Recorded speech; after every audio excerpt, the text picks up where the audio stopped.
அனைவருக்குமே வணக்கம். சற்று முன் கிடைத்திருக்கக்கூடிய ஒரு மிக மிக முக்கியமான செய்தி ஒன்று வெளியாகியுள்ளது.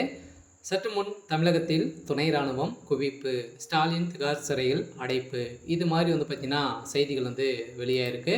ஸோ இப்போ பார்த்தீங்கன்னா சதுரடியாக தமிழகத்தில் இந்த சிவகங்கை மாவட்டத்தில் கோயில் காவலாளியாக இருந்த அஜித்குமார் கொலை வழக்கில் தான் இப்போ சதுரடியாக பார்த்தோன்னா எக்கச்சக்கமான பேர் பார்த்தீங்கன்னா இதில் ஈடுபட்டு இருக்காங்க. ஸோ இதன் அடிப்படையில் இதில் முதல்வர் ஸ்டாலின் அவர்களும் இதில் இவருக்கு சம்மந்தம் இருக்குது அப்படின்ற மாதிரி தான் பார்த்தீங்கன்னா இப்போ தகவல் வெளியாகிருக்கு. ஸோ இந்த நிலையில் பார்த்தோன்னா எதிர்க்கட்சிகள் நிறைய பேர் பார்த்தோன்னா திமுக மிரட்டக்கூடிய விதத்தில் பேசியிருக்காங்க. சொல்ல பார்த்தீங்கன்னா அனைவருமே திமுகவுடைய ஆட்சியை கலைக்கணும் அப்படின்ற மாதிரி ஒரே நோக்கத்தோட அனைவருமே போராட்டத்தில் ஸோ இறங்க போகிறாங்க. சொல்ல திமுகவுக்கு எதிராக இப்போ பார்த்தீங்கன்னா புயலாக கிளம்பியிருக்காங்க. ஸோ இதை தொடர்ந்து தான் இப்போ இந்த அஜித்குமாருடைய கொலை வழக்கில் அதிரடியாக குற்றவாளி பட்டம் கட்டின நிகிதா மீது பார்த்தீங்கன்னா வேலை வாங்கி தருவதாக மோசடிகள் செய்து பலரும் பார்த்தீங்கன்னா புகார் அளித்து இவர் எக்கச்சக்கமான ஒரு மோசடி கும்பல் இவங்க திமுக கையில் வச்சுட்டு ஒரு மாதிரி செய்கிறாங்க அப்படின்ற மாதிரி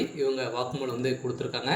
ஸோ இதன் அடிப்படையில் தான் இப்போ அதிரடியாக முதல்வர் ஸ்டாலின் அவர்கள் இப்போ அதிரடியாக கைது செய்யப்பட போகிறாரு அப்படின்ற மாதிரி தான் இன்று காலையிலே தகவல் வெளியாக இருக்குது. சில தமிழகத்தில் ஆளுநர் ஆட்சி வரத்துக்கான அனைத்து தகுதிகளுமே இருக்குது. ஆனால் விரைவில் ஆட்சி கலையத்துக்கான ஏற்பாடுகள் நடந்துட்டு இருக்குது. ஸோ இதை பற்றி இந்த வீடியோவில் நம்ம முழுமையாக பார்க்கலாம். ஸோ அதுக்கு முன்னாடி நம்ம சேனலுக்கு இப்போ தான் நீங்கள் முதல் முறையாக வந்திருக்கீங்க அப்படின்னா மறக்காமல் நம்மளுடைய சேனலை சப்ஸ்கிரைப் பண்ணி சப்போர்ட் பண்ணுங்கள். ஸோ வாங்க வீடியோக்குள்ளே போகலாம். ஸோ பார்த்தீங்கன்னா இப்போ சமீப காலத்தில் 3 நாட்களுக்கு முன்னாடி பார்த்தீங்கன்னா சிவகங்கை மாவட்டத்தில் மாடப்புரம் காளியம்மன் கோயில் பார்த்தீங்கன்னா காவலாளியாக அஜித்குமார் மீது நகை திருட்டு புகார் அளித்த நிகிதா மீது வேலை வாங்கி தருவதாக மோசடி செய்ததாக பலரும் புகார் அளிப்பது வெளிச்சத்திற்கு வளர்ந்துள்ளது. இந்த புகார் விவரம் வெளிவந்த நிலையில் நிகிதாவை பிடித்து விசாரிக்க வேண்டும் என்று கோரிக்கை வலுத்து வருகின்ற நிலையில் இந்த நிகிதா என்பது சொந்த ஊரிலே இல்லை, கைது செய்து பயந்து ஊராக சுற்றுவதாக நிட்சன் வந்தவர்கள் கூறியிருக்காரு.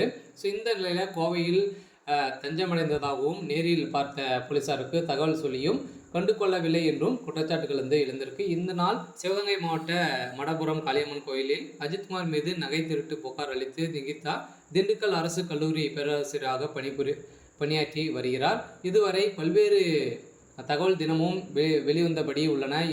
இவர் ஓய்வு பெற்ற துணை கலெக்டரின் மகள் என்று தெரிய வந்திருக்கு. இந்த நிலையில் இவங்க ஒரு வெயிட் கையாக தான் இருக்காங்க. இந்த நிலையில் தான் இவர்களை பார்த்தீங்கன்னா இவர் இந்த காவலாளியே ஒன்றுமில்லாத காவலாளி பார்த்தீங்கன்னா அடித்து கொலை செய்யப்பட்டதாக பார்த்தீங்கன்னா இப்போ தகவல் வெளியாக இருக்குது. இது நிறுவனம் தான் இது திமுகவுக்கு பக்கபலமாக வைத்துக்கொண்டு இது செஞ்சுருக்காங்க அப்படின்ற மாதிரி நிறுவனமாக இருக்குது. இதில் முதல்வர் ஸ்டாலின் அவர்களும் ஈடுபட்டு இருக்காரு அப்படின்ற மாதிரி தான் தகவல் வெளியாக இருக்குது. அதெல்லாம் திமுகவுக்கு நிறைய பணங்கள் லஞ்சமாக பெற்றிருக்காங்க. இதன் அடிப்படையில் தான் திமுக இதற்கு ஹெல்ப் செய்திருக்கு அப்படின்ற மாதிரி அஃபீஷியலாகவே தகவல் வெளியாக இருக்குது. சரி, ஓகே. ஸோ இன்னைக்கான அப்டேட் இதுதான். மறக்காமல் நம்முடைய சேனலை சப்ஸ்கிரைப் பண்ணி